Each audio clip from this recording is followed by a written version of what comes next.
Are you being the right person for DevOps? Are you? Yes? No? Well, let's talk about it for just a little bit. This talk kind of kicked off for me because of my wife.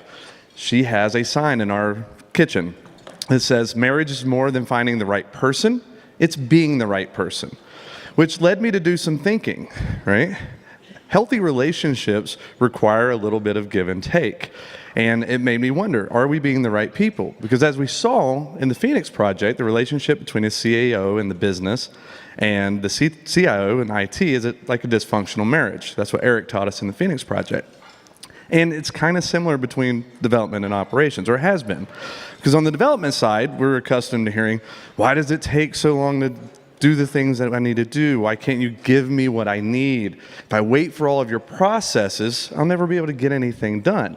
Now, I'm an operations guy, so from my standpoint, it's always, why can't you be a little more patient?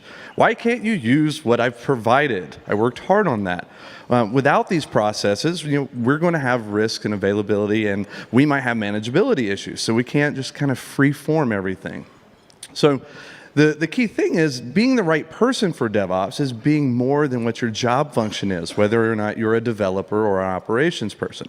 Your role should not define what type of person you are, right? You're supposed to be working together to find common cause. So we can do this with a few different ways.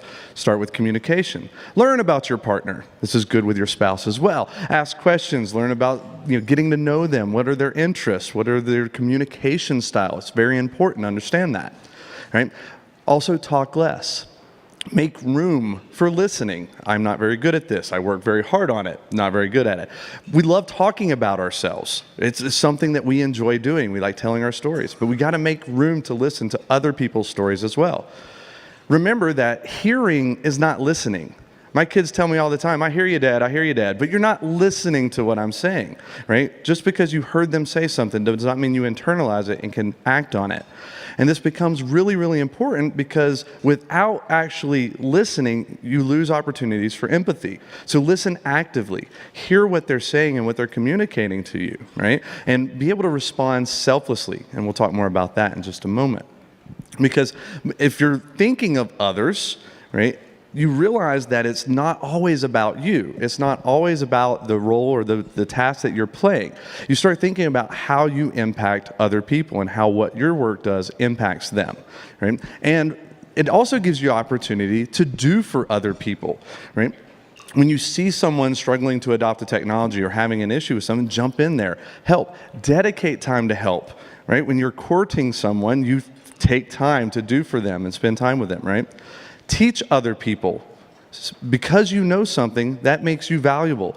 Share that knowledge with other people. There are no such thing as stupid questions.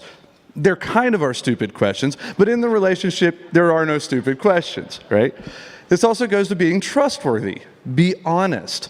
Be your true self. Be transparent about what you're doing. Don't be like doing work behind a curtain because you are affecting other people. They need to be able to trust you.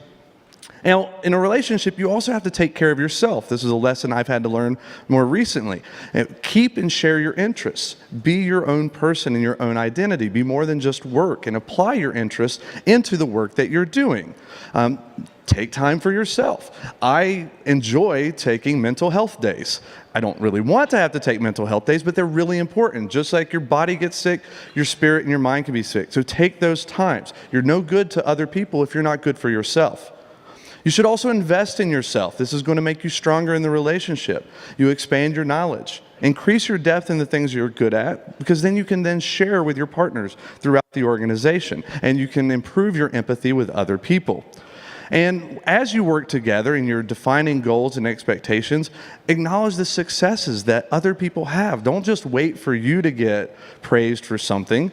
Acknowledge the work that other people have done and be very vocal in that praise, right? Because people are motivated by that. Take time to celebrate. All work and no play makes Josh a dull boy, right? Celebrate milestone achievements, right? Let's say this week we got 10 deploys this week. This is exciting. It's a milestone. But then resync. Figure out what your next goals and objectives are.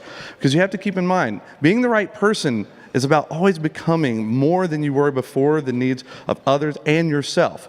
Right? A relationship is built on two or more people, right? And you have to make sure you're doing what is needed to invest in both. Thank you very much.